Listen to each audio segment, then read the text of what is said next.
The Story of Flight by Rena Korb. Contents. Chapter 1. Early Dreams and Attempts. Page 4. Chapter 2. The Wright Brothers. Page 8.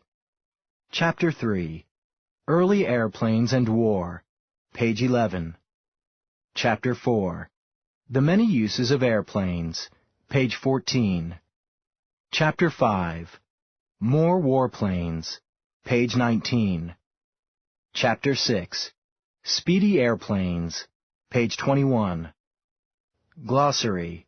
Page 24. Chapter 1. Early Dreams and Attempts. Since the dawn of time, people have dreamed of flying. An ancient Greek myth describes a man who flew through the air on wings made of feathers and candle wax. The ancient Chinese may have attempted to fly using the kites they invented. And during the Middle Ages, people jumped off towers with wings made of cloth in unsuccessful attempts to fly. Despite such early failures, people refused to give up on the idea of human flight. Leonardo da Vinci was one person who did not hesitate in his belief that humans could fly. The great 15th century artist and inventor, after spending hours studying birds in flight, filled his notebooks with sketches of flying machines such as the ornithopter. The pilot was to steer it by moving his head and neck, and power it by flapping its large mechanical wings. Sadly, Da Vinci never built his ornithopter, and over the next few hundred years, little progress was made on flying machines. Two brothers, Joseph Michel and Jacques-Étienne Montgolfier, owned a paper factory in France in the late 18th century.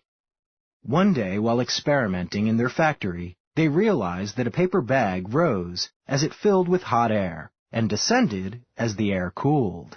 This discovery inspired the brothers to build a large cloth balloon with a basket underneath. A fire inside the basket heated the air, causing the balloon to rise. On November 21, 1783, in the presence of King Louis XVI, Queen Marie Antoinette, Benjamin Franklin, and many a loyal French subject, two men took to the air in a Montgolfier balloon. The flight lasted 25 minutes, during which time the balloon traveled 5 miles and rose 3,000 feet into the air. At last, people could fly. By the end of the 1800s, people were traveling long distances in balloons. Photographers took pictures from balloons. Joyriders rode them for pleasure, and armies used them to spy on their enemies.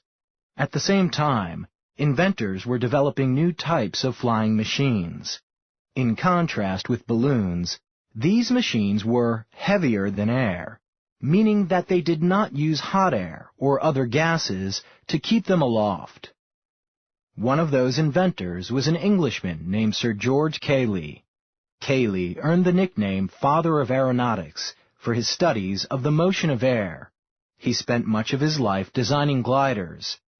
These machines looked similar to modern planes, with wings in front and a tail in the back. In 1853, Cayley tested one of his gliders by sending his chauffeur into the air. Upon landing, the driver quit. A German named Otto Lilienthal, who was inspired by Cayley's work, designed and built a series of gliders during the 1890s. Lilienthal's gliders looked very similar to the hang gliders of today. Lilienthal tested out his designs by going to the top of a hill, strapping on his cloth-covered wooden wings, and jumping. In this way, Lilienthal flew as far as 1,000 feet. Otto Lilienthal, who influenced the Wright brothers, steered his gliders by swinging his legs and shifting his weight. Chapter 2. The Wright Brothers. Europeans were not the only people inventing flying machines. In the United States, Orville and Wilbur Wright also set their sights on taking to the skies. The Wright brothers had been interested in flying since they were young. As adults, they owned a bicycle shop. Building and repairing bicycles helped them learn how to design machines. By the late 1890s, after having studied gliders and aeronautics, the Wright brothers started work on an airplane. They designed and tested wings, propellers, and ways to control the aircraft. Not all of their tests worked, but they learned something from everything they tried, ensuring that none of their experiments were worthless. By late 1903, the Wright brothers' airplane, which they named the Flyer, was ready. Powered by a small gasoline engine, the Flyer had 2 sets of wings and propellers, and 2 movable rudders. These devices worked together to permit the pilot to control the plane. On December 17, 1903, at Kitty Hawk, North Carolina, Orville lay on the Flyer's lower wing, while Wilbur pushed the plane along a track. Wilbur watched as the Flyer rose into the air. 12 seconds and 120 feet later, Orville set the plane down safely. The Wrights had just completed the world's first controlled airplane flight. Orville Wright flew into history on December 17, 1903, by piloting the Flyer. Orville's brother Wilbur gave the Flyer the push it needed to take to the skies. The Wright brothers continued to improve their airplane. Over the next few years, they flew hundreds of trips. Some lasted for more than 20 miles. Afraid that a scoundrel would steal their ideas, the Wrights made their flights in secret. Finally, in 1908, they demonstrated their airplane to the U.S. Army. By then, other inventors in the United States and Europe were trying their hands at building their own airplanes. Chapter 3. Early Airplanes and War. Several months after the Wright brothers demonstrated their airplane, Glenn Curtiss won a trophy for making the first successful airplane flight in front of the public. Remember that the Wright brothers had conducted their flights in secret. Curtiss's 1-mile flight in the June Bug appeared on the cover of newspapers and in newsreels. During that time, airplanes also made big news in Europe, where pilots competed for flying firsts. Following the achievements of Curtiss and the Wright brothers, airplanes began to change American society. Some people started going to air shows to see airplane stunt pilots perform exciting and entertaining feats. Others thought about designing airplanes that the public could travel in. The age of aviation had begun.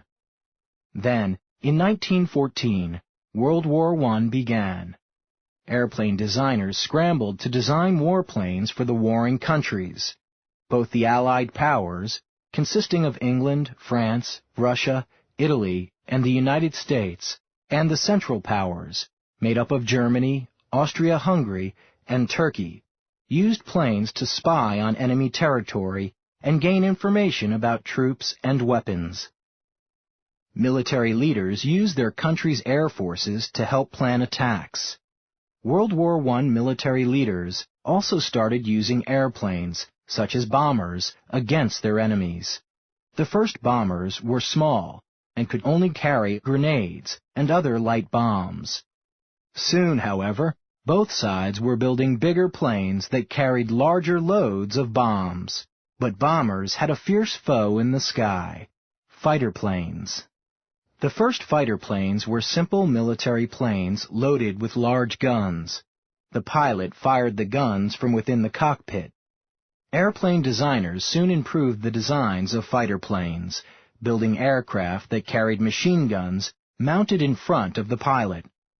A special gear allowed the guns to fire in between the plane's spinning propeller blades. Thousands of feet in the air, enemy planes battled in dogfights. They circled, chased, and dodged each other. To gain the upper hand, they swooped down on or snuck up behind the enemy. Some pilots were able to shoot down 5 or more planes.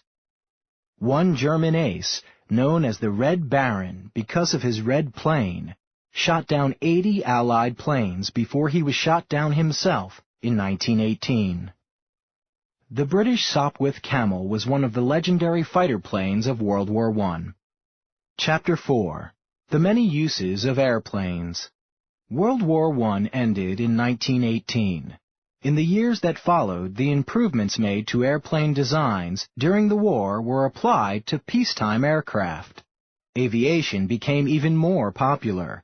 With the war over, there was a reduced need for pilots, but many wanted to keep flying. The United States military helped these pilots by selling warplanes, minus their weapons, for low prices. Many pilots bought their own planes and traveled from town to town putting on air shows. Called barnstormers, these daring flyers performed breathtaking stunts such as dips, loops, and rolls. The stunning feats of the barnstormers fascinated Americans. When the barnstormers weren't putting on flying shows, they competed in air races for world records, personal glory, and cash prizes. Of all those pilots, people looked most admiringly upon Charles Lindbergh.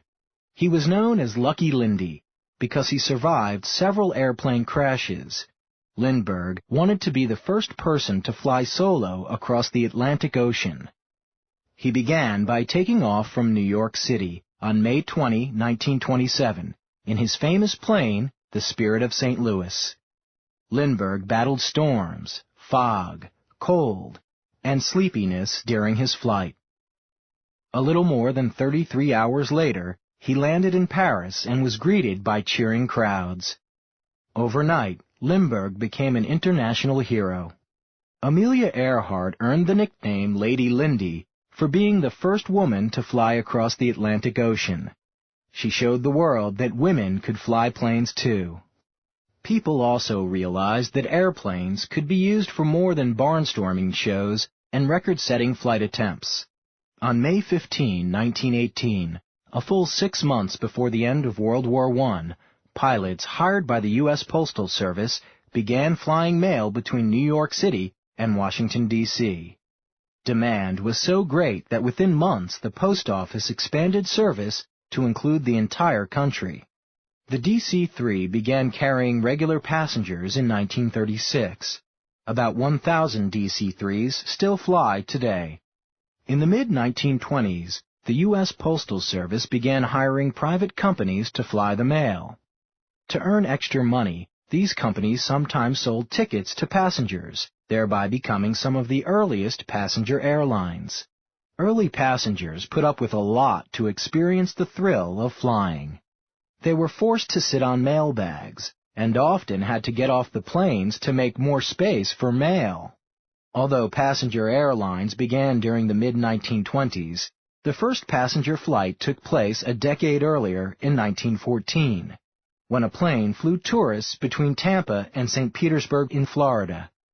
Still, air travel didn't become popular in the United States until the 1930s. During that decade, airplanes improved dramatically. The newest planes traveled longer distances, carried more passengers, and flew at night. Because of these changes, airplanes could deliver passengers in safety throughout the country and across Europe. The airlines also made air travel enjoyable. When passengers climbed aboard, flight attendants showed them to comfortable seats and served them food and drinks.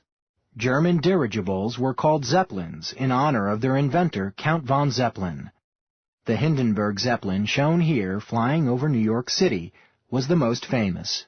While these changes were occurring, inventors were also experimenting with other types of flying machines. By the 1920s, designers had developed the airship. Also called blimps or dirigibles, airships were long, gas-filled balloons that had covered cabins for their passengers and crews. Huge German airships traveled across the Atlantic during the 1920s and 1930s. Passenger airship travel ended in 1937, however, when the Hindenburg exploded as it tried to land at a docking station in Lakehurst, New Jersey. Flying boats were also popular in the 1930s. They had regular wings, but their bodies were shaped like the hull of a ship. They landed and took off at sea. As passenger airplanes and airports improved, airlines stopped using flying boats. Igor Sikorsky built the first successful helicopter during the 1930s. Helicopters could fly sideways, backwards, and straight up or down, making them very popular. Chapter 5. More Warplanes. By 1939, when World War II broke out, warplanes had advanced. The German Air Force, known as the Luftwaffe, or air weapon, launched speedy attacks known as blitzkriegs, or lightning wars, that helped Germany conquer most of Europe. As the war progressed, German and Japanese warplanes bombed many areas in Europe and Asia. During World War II, Luftwaffe warplanes conducted bombing raids on major European cities, such as London, Rotterdam, Warsaw, and Belgrade. To fight back, Great Britain and the United States built thousands of new fighter planes and bombers. These new warplanes were very different from the ones flown during World War I. Planes now had radios so pilots could coordinate their attacks and warn each other of approaching enemy planes. Another key development was radar. Radar operators told pilots the locations of enemy planes. Much of World War II took place over the Pacific Ocean. To support planes in the Pacific, huge ships called aircraft carriers were built. Also known as flat tops, they stretched more than 800 feet long and could carry 100 aircraft. Planes landed, refueled, and took off from the decks of these floating airfields. Military planes helped England, the Soviet Union, and the United States defeat Germany and Japan. Bomber attacks deep within Germany caused serious damage to German industry. When 2 U.S. B-29 bombers dropped atomic bombs on Japan in August 1945, the war in the Pacific ended. Airplanes played a key role throughout the war. Chapter 6. Speedy Airplanes. In the years after World War II, air travel became more common. Because of the war, many countries had new airports, more large planes, and more skilled pilots. Planes could travel faster and fly long distances more easily. The development of the jet engine at the end of World War II marked a major advance in airplane technology. Jet engines enabled planes to fly much faster than ever before. Jet engines also had a huge effect on air travel. In 1958, the new Boeing 707 carried passengers non-stop across the Atlantic Ocean from New York City to Paris. This jet airliner was remarkable for its speed and size. It had room for up to 181 passengers and could travel 600 miles per hour. That year, more than 1 million people flew between the United States and Europe. For the first time in history, more people crossed the Atlantic by plane than by ship. In the 1970s, British and French airplane designers came up with the Concorde, a supersonic, faster than the speed of sound, passenger jet. From 1977 through 2003, the Concorde flew passengers every day at speeds approaching 1,400 miles per hour, cutting the flying time from the United States to Europe in half. The Airbus A380 is one of the newer passenger jets. This massive plane can carry up to 840 passengers. The plane has enough space to include bedrooms, bars, gyms, and lounges. It's hard to believe that the first airplane flight took place only a little more than 100 years ago. Since then, planes have changed greatly, and they've changed the world in which we live. Airplanes do a lot more than carry passengers and fight in wars. Planes help water crops, fight fires, monitor weather, and also make for an enjoyable hobby. Who can say what the future of flight holds?